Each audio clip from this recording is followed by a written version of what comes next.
경주라는 제목을 가지고 하나님의 또 말씀을 함께 살펴보면서 하나님께서 우리에게 주시는 교훈들을 또 마음속에 새기는 그런 복된 시간이 되었으면 좋겠습니다.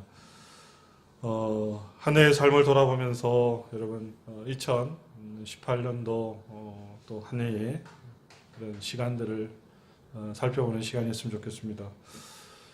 열심히들 달려오셨습니까? 끄떡끄떡 하시는 권사님도 계시고 또 대답하시는 우리 성도님도 계시는데 무엇을 위해서 그렇게 열심히 살아오셨습니까? 무엇을 위해서 숨가쁘게 그렇게 달려들 오셨습니까? 곰곰이 생각을 해보면은 사실 참 별것 아닌 것들을 위해서 우리가 목숨 걸고 생명 걸면서 살아온 것이 아닌가라는 생각을 합니다. 별것 아닌 것에 정신이 빼앗겨서 좀 힘들고 치열하게 그렇게 살아온 삶이 아닌가라는 생각을 합니다.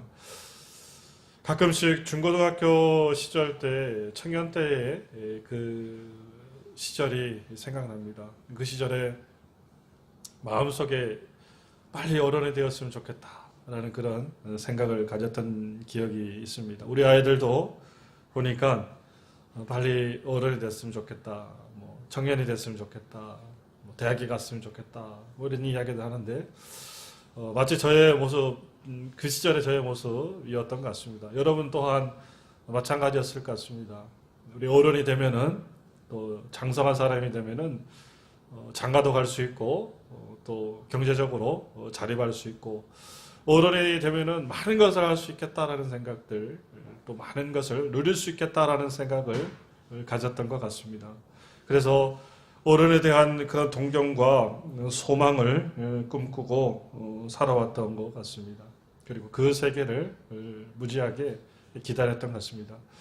그러나 지나온 그 삶, 지금의 삶의 모습, 어른이 된 이후에 삶의 모습을 곰곰이 생각해 보니까 사실 중고등부 시절 또 청년 시절에 동경했던 그 엄청난 그런 동경의 그런 대상이 아니다라는 생각이 듭니다. 사실 평범한 일상의 삶이 그때처럼 반복되기도 하고 또 하루하루의 삶이 영이 되어지듯이 다람쥐가 쳇바퀴를 돌아가듯이 그렇게 뭐 반복되어지는 일상 속에서 살아가는 삶, 별것 아닌 인생의 삶, 특별할 것 없는 삶의 그런 모습, 그런 삶을 살아가고 있는 것 같습니다. 마음속에 실망이 들기도 하지만은 우리 인생이 뭐 그렇다고들 이야기를 합니다. 짧은 인생을 살아온 저의 그런 말들이 아니라 우리 어르신들의 말들, 모든 사람들의 공통적인 그런 말들을 종합해 보면은 별것 없다라는 이야기를 많이들 하더라고요. 여기 앉아 계신 우리 성도님들은 어떻습니까? 뭐 굉장히 여러분의 마음속에 살아온 지금의 삶에서 소망하고 꿈꿨던 굉장한 뭐 가치와 인생 가운데서 굉장한 어떤 의미를 여러분 발견하고 계십니까? 우리 어르신들 말씀 가운데 인생은 별거 없으니까 마음 편하게 사는 것이 최고다. 또 산다는 것이 뭐 다 그렇지 특별한 것이 있냐라고 이렇게 이야기를 듣곤 합니다. 여러분 성경의 말씀 속에서 지혜의 왕, 경험의 왕이라고 불렸던 솔로몬이 이미 그런 사실들을 깨달았나 봅니다. 그래서 솔로몬의 전도서 1장 9절의 말씀에 보니까 해 아래에서 새 것이 없다라고 이야기를 하고요. 또 이어서 전도서 4장 7절의 말씀에 보니까 다시 해 아래에서 헛된 것을 보았도다라고 고백을 합니다. 그리고 전도서 9장 9절의 말씀 가운데 기록된 것처럼 내 헛된 평생의 모든 날 곧 하나님이 해 아래에서 내게 주신 모든 헛된 날에 내가 사랑하는 아내와 함께 즐겁게 살지어다. 그것이 내가 평생의 해 아래에서 수고하여 얻은 내 몫이니라 라고 기록하고 있다는 거예요. 사랑하는 사람과 더불어서 행복하게 사는 것, 그것만큼 즐겁게 사는 것, 그것만큼 인생 속에서 가치 있고 의미 있는 것은 없다. 그리고 해 아래에 있는 모든 것이 다 헛된 것이고 해 아래에 있는 모든 것이 새로울 것 없는 인생의 삶이다라고 이야기를 합니다. 이 말씀들을 종합해 보면은 살아오는 삶의 가정들이 우리가 살아온 삶의 가정들이 별로 의미 없고 별로 특별할 것이 없는 그런 인생의 삶이다라는 그런 결론에 도달하게 되어집니다. 그런데 제가 이 말씀을 드리는 것은 이런 특별할 것 없고 별 볼 일 없는 인생의 삶 가운데서 정말 특별한 것을 잡기 위해서 살아간 사람이 있더라는 이야기죠. 그리고 특별한 삶을 그렇게 살았던 사람이 있더라는 이야기입니다. 그게 바로 누굽니까? 오늘 성경 말씀에서 읽었던 사도 바울이라는 겁니다. 사도 바울은 특별한 것을 잡기 위해서 달려가는 삶의 경주를 했습니다. 특별한 것을 잡기 위해서 열심히 있게 인생을 살아갔다라는 이야기입니다.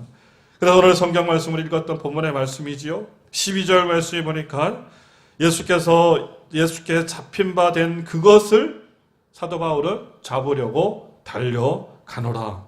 그리고 13절 말씀에 보니까 뒤에 있는 것은 잊어버리고 앞에 있는 것을 잡으려고 14절 둯대를 향하여 부르신 상을 위하여 달려가노라 라고 사도 바울은 고백하고 있다는 거예요. 사도 바울은 인생의 헛됨을 진작에 깨달았습니다.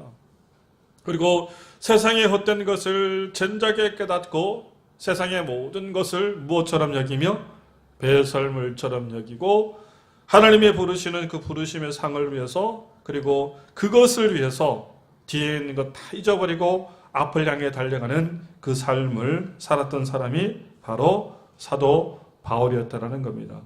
사도 바울이 선택한 그것이 무엇입니까? 오늘 성경에 보니까 그것을 잡으려고 12절 말씀 속에 기록되어져 있는 그것을 잡으려고 달려가노라 라고 이야기했는데 사도 바울을 특별하게 만들었던 여러분 그것이 무엇입니까?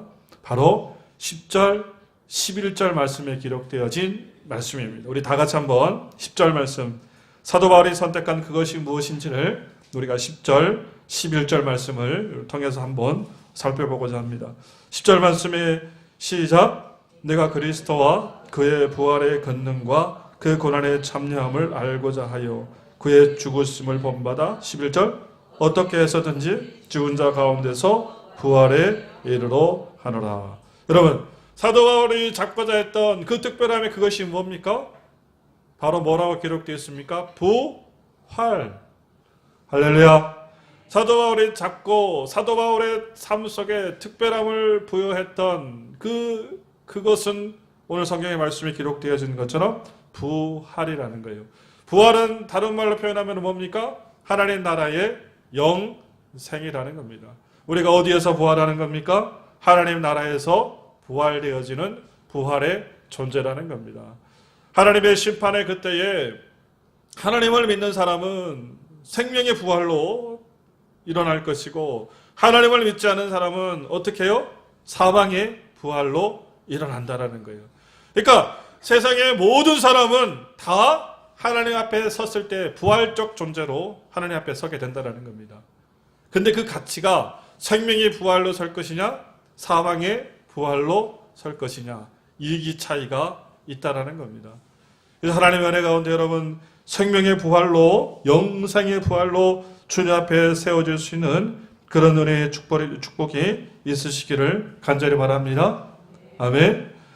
세상의 사람들은 하루를 살았다라고 이야기를 해요.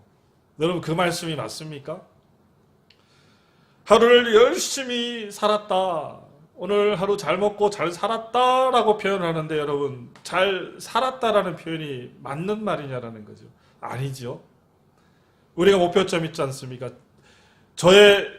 하나님께서 나에게 허락한 생애 연수가 80이라고 가정을 한다면은 달려온 0에서부터 80까지 달려나가는데 하루를 살았으면은 하루를 사는 게 아니라 반대로 이야기하면 하루를 허비한 거예요. 맞죠? 80까지가 내 수명인데 그 80의 삶을 사는 것이 아니라 오늘 하루의 삶을 사는 것이 아니라 오늘 하루의 삶을 어떻게 한 겁니까? 버린 거죠. 맞죠? 그래서 세상의 사람들은 표현할 때 나는 하루 잘 먹고 잘 살았다고 표현을 하는데, 사실은 잘 먹고 잘 사는 것이 아니라 하루 나에게 주어진 생명의 주를 나에게 허락되어진 그 시간을 태우면서 소비하면서 허비하면서 살았던 삶이 하루의 삶이라는 겁니다. 그래서 우리의 삶을, 모든 삶을 시한부의 삶이라고 이야기를 해요. 시한부라는 것이 어떤 사람이 병에 걸려서 지금 죽느니 사느니 해서가 시한부가 아니라, 모든 인간의 존재는, 모든 사람의 존재는 하느님 앞에서 어떤 존재다? 시한부의 인생이라는 겁니다. 왜 시한부의 인생이라고요? 목표점이 있으니까, 끝점이 있기 때문에 그렇다라는 겁니다. 근데 여러분, 하나님을 믿는 우리들은 다르다는 거예요. 아멘. 여러분, 우리는 다를 줄 믿습니다. 하루의 삶을 태워서 허비하고 살아가는 삶이 아니라, 우리의 삶은 똑같은 하루의 삶을 산다고 하지만은 우리의 삶은 허비의 삶이 아니라 생산적인 투자의 삶이 되어진다는 거예요. 왜요? 부활의 때에 이 세상 가운데 하나님을 알지 못하고 소망 없이 인생을 살아갔던 사람은 그냥 사망의 부활로 죽을 수밖에 없는 인생으로 전락할 수밖에 없지만, 우리는 어떻게 되어진다? 생명의 부활로 나에게 주어진 이 하루의 삶을 태워서 허비하는 것이 아니라 하늘나라에 오를 수 있는 천국의 계단을 쌓고 하나님 나라의 그 나라를 준비하는 저 천국의 나라 가운데 집을 건설하는 생산적 삶을 살았기 때문에, 똑같은 하루를 살았다고 해도 그들과 우리는 분명히 차이가 있다라는 겁니다. 아멘. 여러분, 하루를 정말 우리는 사는 사람이에요. 아멘.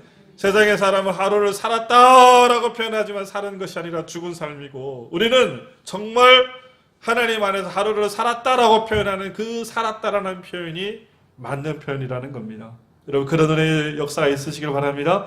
그래서 예수님을 믿는 사람은 늘 즐겁지 않습니까? 마음이 행복하잖아요. 스마일 하지 않습니까? 눈이 와도 비바람이 앞길을 막아도 나는 가리, 주의 길을 가리. 저번 교회 나는 나오리라. 눈이 와도 고속도로 도로가 막혀도 김포에서 달리고 안양에서 달리고 막 달려오는 거예요. 인천에서 달려오고 막 달려오는 거예요. 왜 그렇습니까? 우리는 행복한 사람, 이곳에 무엇이 있기 때문에, 하나님 나라의 천국이 있기 때문에 가능하다는 겁니다. 그래서 신명기 33장 29절 말씀에 하나님께서 말씀하십니다. 이스라엘이여, 너는 행복한 사람이로다. 이렇게 말씀이 표현하고 있다는 거예요. 왜 행복한 사람이로다라고 표현하고 있습니까? 여호와의 구원을 너같이 얻은 자가 누구냐, 이렇게 표현하고 있다는 거예요. 하나님의 구원을 받은 우리이기 때문에 우리는 뭐한 사람이다? 행복한 사람이다라는 거예요. 아멘. 여러분, 그 행복을 누리시기 바랍니다. 그 행복이 여러분 안에서 정말 생명처럼 싹들 수 있는 그런 은혜의 복들이 있으시길 바랍니다. 천국의 소망을 향해서 경주하는 그 믿음의 사람, 그 믿음의 사람에게는 특별함이 있습니다. 삶의 실천적인 그런 행동에 강령이 있습니다. 하나님을 소망하고 천국을 위해서 경주하는 우리들의 삶 속에 하나님께서 허락하시는 그 선물이 뭡니까? 바로 오늘 읽었던 1절 말씀 가운데 기록되어진 우리 3장 1절 말씀 속에 기록되어져 있습니다. 다 같이 한번 읽어보도록 하겠습니다. 끝으로 나의 형제들아, 주 안에서 기뻐하라. 너희에게 같은 말을 쓰는 것이 내게는 수고를 묻고 너희에게는 안전하니라. 사도 바울이 3장에서 전개하면서, 말씀을 전개하면서 첫 번째 우리들에게 주시는 말씀은 뭐라는 거예요? 뭐 하라는 거예요? 기뻐하라. 기뻐하라라는 거예요. 왜? 사도 바울은 그 마음속에 기쁨이 있었다라는 겁니다. 무엇 때문에? 그것이 있었기 때문에 인생 속에서 기쁨이 있었다라는 겁니다. 여러분의 마음속에 그것이 있습니까? 여러분, 기뻐하시기 바랍니다. 아멘. 억지로 기뻐하는 것이 아니라, 목사님이 기뻐하라 그러니까 기뻐하는 것이 아니라, 코미디에서 개그에서 나를 웃기니까 기뻐하는 것이 아니라, 우리 안에서 솟아나는 무엇이 있어야 된다는 거예요. 기쁨이 있어야 된다는 겁니다. 하나님께서 기뻐하라는 이 말씀은 선택적인 기쁨이 아니라니까요. 기뻐해도 되고 안 해도 되는 그런 것이 아니라니까요. 하나님 우리들에게 말씀하시기를 기뻐하라. 이것은 마땅한 우리의 뭐라는 겁니까? 의무라는 거예요. 기뻐하는 삶을 살아가는 것은 하나님의 명령이기 때문에 우리의 의무이고, 그리고 기쁨은 하나님께서 우리들에게 주시는 축복이라는 사실입니다. 아멘. 여러분 기쁨을 누리시기 바랍니다. 이 참된 기쁨은 어디에서부터 오는 거예요? 관계의 회복에서부터 온다는 거예요. 어디에서부터 온다? 관계의 회복. 누구와의 관계입니까? 결론적인 부분을 얘기합시다. 누구와의 관계입니까? 하나님과의 관계. 맞죠? 하나님과의 관계가 회복되어질 때, 원만한 관계가 이루어질 때, 관계적인 형성이 일어날 때에 우리 안에 무엇이 생긴다? 기쁨이 생긴다라는 겁니다. 살아가는 삶 속에서 여러분 온전한 관계의 형성을 이루지 못하여서 마음속에 그런 불편함을 가지고 살아가는 사람들이 얼마나 많이 있습니까? 친구지간에 불편함이 있습니다. 왜 그렇습니까? 관계가 깨어졌기 때문에 그래요. 부부간에 불편함이 있습니다. 왜 그렇습니까? 관계가 깨어졌기 때문에 그래요.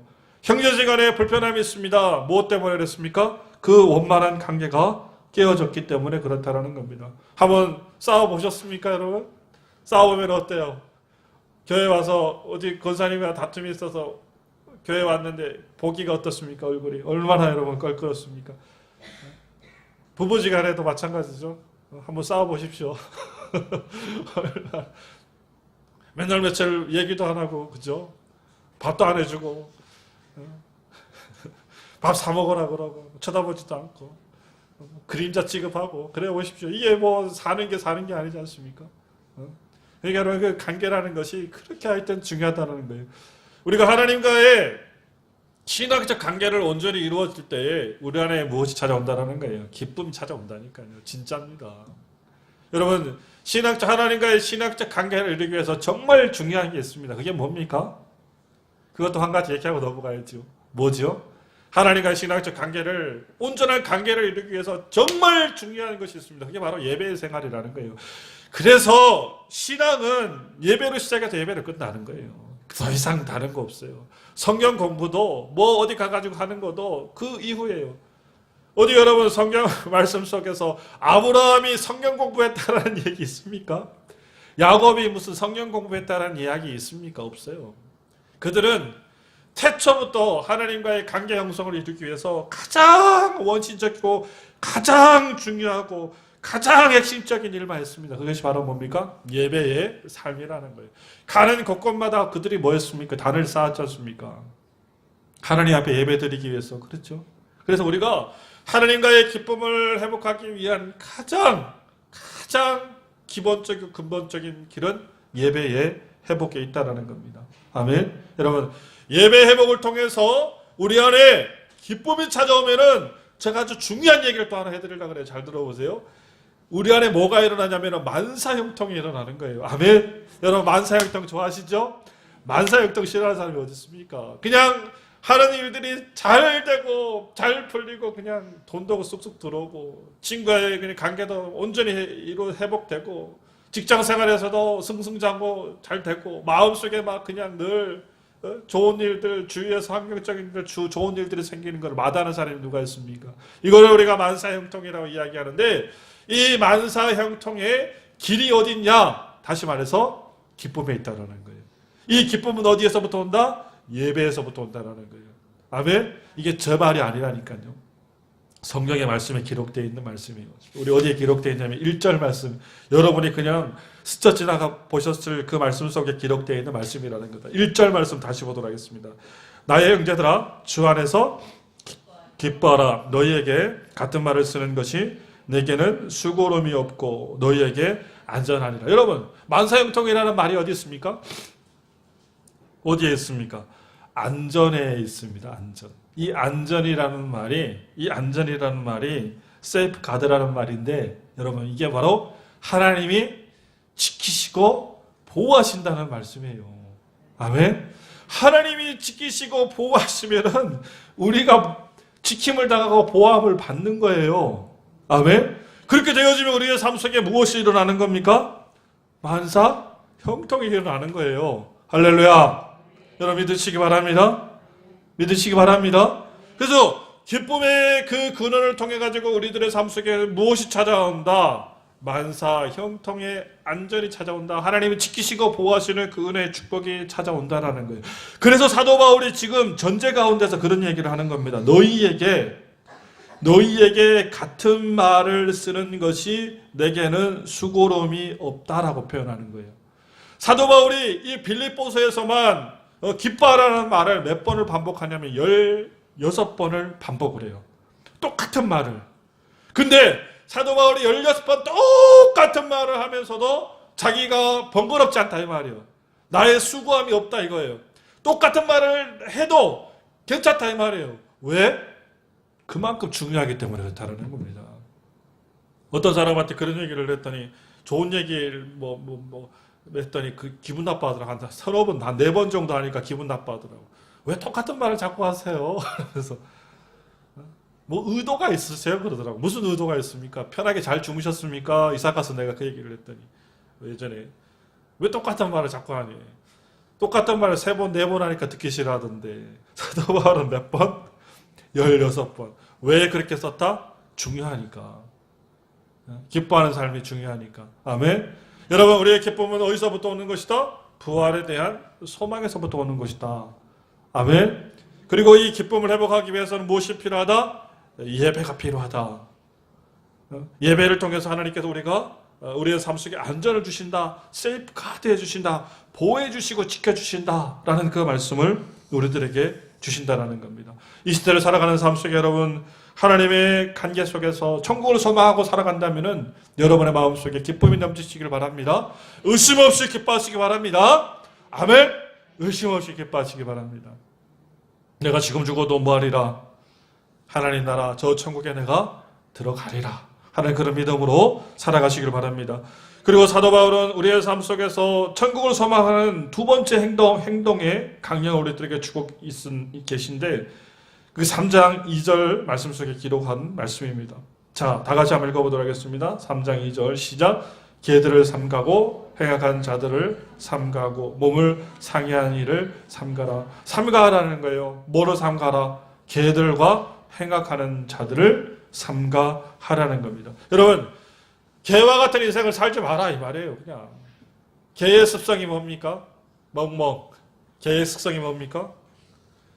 예전에 우리 집에 여기 오기 전에 진돗개 한 마리를 키웠습니다. 진돗개가 얼마나 좋은 진돗개인데 가지고 오질 못했어요. 참 마음 아픕니다. 그래서 어떤 분한테 분양을 했는데 진돗개는 분양도 잘 안 되는데 그래도 가지고 오지를 못하니까 진돗개가 얼마나 그냥 좋은지 정말 좋습니다.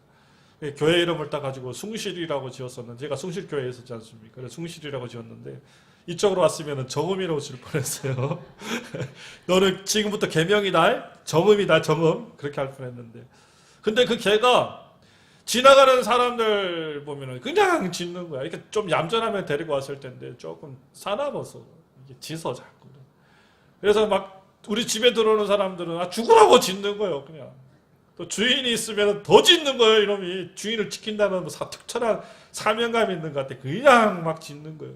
그래서 여러분 그 개가 뭐라는 거예요. 개가 그 습성이라는 거예요. 개는 사나워요. 물어 뜯으려고 그래요. 그러니까 우리가 하나님의 말씀 천국을 소망하는 사람은 이와 같은 개처럼 살지 말으라는 겁니다. 사납게 살지 말으라는 거예요.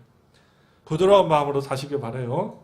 어떻게든 내가 저 사람을 물어 뜯어서 내가 정말 좀 해코지할까 그런 마음으로 사시면 안 돼. 저 사람을 내가 어떻게 하면 좀 도와줄까? 저 사람의 마음의 아픔을 내가 좀 어떻게 하면 이해해 줄까? 라는 그 마음으로 살으셔야지. 그냥 약점이 나에게 기회가 되고 저 사람을 물어뜯는 것이 그냥 나의 성공의 발판이 되고 이것은 개와 같은 그런 성품이라는 겁니다. 하나님께서 기뻐하지 않는다라는 거예요. 아멘.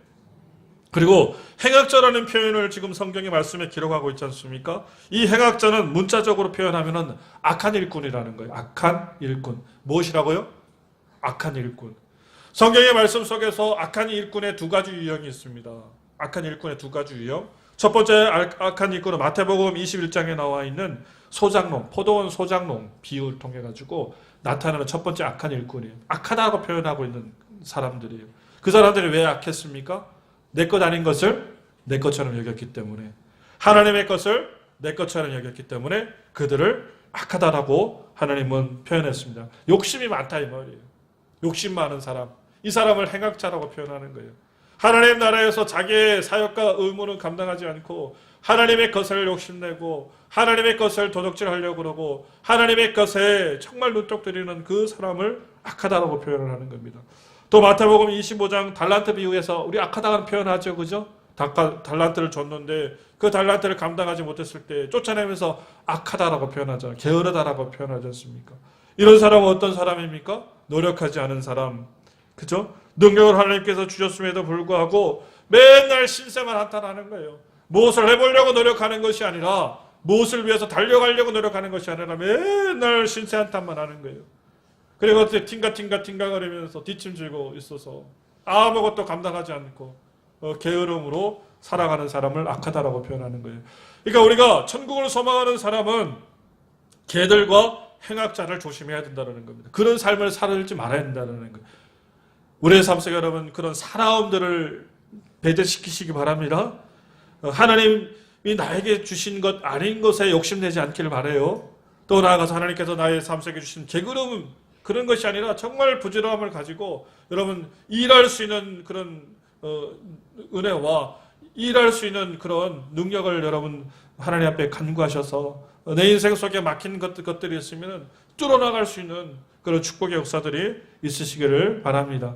아멘. 그것을 천국을 소망하는 사람들의 삶의 모습이라는 겁니다. 그리고 마지막으로 우리가 살펴볼 것은 3절 말씀 속에, 이것은 세번역으로 읽으면은 이게 좀 많이 와닿는데 우리 3절 말씀 한번 그래도 한번 읽어봅시다. 3장 3절 시작. 하나님의 성령으로 봉사하며 그리스도 예수로 자랑하고 육체를 신뢰하지 아니하는 우리가 곧 할례파라. 3절 말씀에 이것을 세번역으로 제가 다시 읽어드리면은 하나님의 영으로 예배하라 라는 말씀이 기록되어 있어요. 하나님의 영으로 예배하고 그리스도 예수 안에서 자랑하고 육신을 의지하지 않는 우리들이야말로 참으로 할례를 받은 사람들입니다 라고 기록하고 있습니다. 참으로 할례 받은 사람, 어디에 할례 받은 사람입니까? 참으로 할례 받은 사람은 육신의 할례가 아니라 마음의 할례를 받은 사람이니 참된 할례자다라고 표현하고 있습니다. 그 참된 할례자는 무엇으로 하나님을 예배하는 자? 영으로 하나님을 예배하는 자라는 거예요. 그래서 여기서 가장 중요한 그런 의미는 무엇보다도 하나님을 예배하는 자, 하나님을 온전히 예배하는 자, 그 사람이 하나님의 천국을 소망하는 자들이라는 겁니다. 앞부분에도 제가 얘기한 부분과 지금 맥이 일치되어지는 부분들인데 예배의 중요성을 다시 한번 강조한다라는 겁니다. 여러분, 우리 삶에 있어서 예배만큼 중요한 것은 없다라는 겁니다. 어떤 사람이 교회 와서 그런 얘기 하더라니까요. 목사님! 맨날 교회 가면은 예배만 드립니까? 그래요, 예배만. 여러분, 어떻게 대답해야 됩니까, 거기서? 그러면은 교회 와서 춤춥니까? 교회는 여러분 예배 드리는 거예요. 교회에서 예배가 시작이고, 교회에서 예배가 끝이 되어진다는 겁니다. 아멘. 그래서 교회는 여러분, 하나님께서 우리들에게 주신 그런 예배의 터전이라는 겁니다. 그 예배자로 주님 앞에 바로 서시길 바랍니다. 준비된 예배자로 하나님 앞에 서시기 바란다는 거예요. 그리고 예배 올 때 여러분, 하나님께서 주신 성경책, 그죠? 성경책. 그런 것들을 다 준비하고, 또 뭐 합니까? 예배를 드리기 위해서 먼저 와서 우리가 기도로서 준비하고, 또 단정한 복장. 그렇죠? 예배 올 때는 우리 그 청년들은 그런 개념이, 우리 그런 교육도 많이 받았었는데 요즘에 잘 못 받아요. 예배 올 때 막 이렇게 짧은 치마들 입고 오지 않습니까? 너무 짧은 치마들 입고 오는 거. 그다음에 막 모자 쓰고 오는 것들, 뭐 그런 것들. 그다음에 애들 보니까 막 반바지, 뭐 슬리퍼 끌고, 우리 그랬을 때 혼났었는데 아닌가요? 혼났죠. 우리 이제 그 은혜 집사님은 이제 비슷한 적이니까 아마 그랬을 겁니다. 강대상 올라오는 것도 그죠? 혼나고 막 제지당하고, 야 거기 올라가면 안 된다 그랬었던 것 같은데 요즘에는 없어요. 그러면 우리 애가 보니까 권사님 아들내미가 손자가 관제상가에서 춤추니까 잘한다 잘한다 그러더라고. 그렇게 하면 안 되는 거예요. 우리가 안 되는 거는 교회에서 그렇게 하면 안 돼. 이렇게 그게 뭐냐면 하나님의 성전을 존중하는 마음을 어렸을 때부터 교육시켜 주는 거예요. 그런 마음들. 또 교회 와가지고 여러분 교우들과 밝게 인사하는 거 우리 교인들은 너무 잘해요. 교회 또 늦지 않는 거 이거는 뭐 기본 상식이죠. 우리 교인들은 다들 너무 잘하셔서 일찍 들어오시고 먼 거에 있으니까 일찍 오시는 거예요. 먼 데 계시니까 일찍 오셔는 가까이 있는 사람들을 보니까 얼마나 늦게 오는지 몰라요. 야 정말 늦게 오시는 분들은요 정말 별 사람 다 있습니다. 이제 앞에서 이제 뭐 이렇게 사니까 다 보이지 않습니까? 숙이고 들어오지만은 뭐 숙인다고 이게 안 보입니까? 저기 숙이고 들어오면 다 보이지. 근데 시간을 못 지키더라. 근데 재밌는 게 뭐냐면 여러분 그게 습관이에요, 습관. 늦은 사람은 항상 늦어요. 정말 늦어요. 10시에 하다가 10시 반에 하면은요. 10시 반에 예배를 옮기면은요. 10시 40분에 온다니까요. 10시에 예배면 10시 10분에 오고 10시 반에 예배 드리면 10시 40분에 와요. 희한하죠? 그래 항상 늦어요. 그거 하면 안 됩니다. 예배 시간에 우리가 미리 주님 앞에 나와서 예배 드리는 마음. 예배 시간에 우리가 또 집중하는 것, 그 당연한 것들이고 예배 시간에는 반응하는 것들이 굉장히 중요합니다. 아멘으로 반응하는 것이 굉장히 중요해요. 우리 기도할 때도 마찬가지예요. 여러분 반응해 주시고 찬양할 때도 반응해 주시고 설교 때도 반응해 주시고 우리가 장로교 전통이다 보니까 이게 점잖해. 다들 진짜 점잖해요 우리는. 그래서 이렇게 보면 전체적으로 점잖하게 예배 드리는데 우리 최고의 반응이 뭔지 아십니까? 우리 어르신들 최고의 반응. 이게 최고의 반응이. 여러분에게 반응을 기대하지 않습니다. 그냥 이것만 해주시면 돼요. 맞습니다. 아멘을 속으로 하셔도 괜찮아요. 근데 아멘 해주시면 좋고. 왜냐하면 이게 생동감이 있는 거예요. 활동력이 있는 거예요. 서로 간에. 아시겠죠? 그래서 하여튼 예배를 통해 가지고 우리가 뭐가 일어나야 돼요. 뭐가 자꾸 일어나고 살아있는 교제들이 일어나고 저와 여러분들이 커뮤니케이션 하는 게 아니라 또 엄밀하게 표현하면 하나님과 여러분과의 영적인 커뮤니케이션이 막 일어나는 겁니다. 서로 간에. 그래서 눈빛과 눈빛이 통하고요. 마음과 마음이 막 통하는 거예요. 번쩍번쩍 속에서 해야 된다니까. 깨달음들이 오고 막 그렇게 돼야 돼요. 그것이 통해서 우리가 뭐가 예배가 회복되어지는 거예요. 예배가 회복되어지면은 살아난다니까요. 한번 해보십시오. 우울증요? 그냥 한 방에 떨어집니다. 가정에 여러분 질병 한 방에 떨어집니다. 여러분 살아가는 삶의 그런 막힘들요? 하나님과의 예배의 관계만 회복되어지고 하나님의 은혜만 받으면 한 방에 떨어지는 만사형통 얘기했지 않습니까? 그렇죠? 그래서 우리가 살아가는 그런 삶의 길들, 천국을 소망하는 우리의 소망의 길 가운데 정말 하나님의 큰 은혜가 넘쳐나시기를 바라요. 그래서 행복자의 인생으로 우리가 인생을 살아갈 수 있는 거룩한 은혜의 역사들이 우리 정음교회 위에 가득 넘치시기를 간절히 바랍니다. 아멘. 우리 합심으로 기도할 때 하나님 천국을 향해 달려나가는 하나님 그러한 삶이 되어지기를 원합니다. 우리의 삶 속에 그런 경주가 일어나게 도와주시고 주의 백성으로서 부끄러움 없는 삶을 살아갈 수 있게 해달라고 이 시간 우리 잠시 기도 합심으로 올려드립니다. 사랑의 하나님 아버지 하나님 감사드립니다. 주님의 거룩한 은혜로 저희들의 삶 속에 복을 더해주시고 하나님의 생명의 그 나라 가운데로 전진하고 달려나갈 수 있는 믿음의 역사들이 있게 도와주시옵소서. 천국을 소망하며 하나님 우리 안에 참된 예배의 역사가 일어날 수 있도록 은혜의 복을 허락하여 주시옵소서.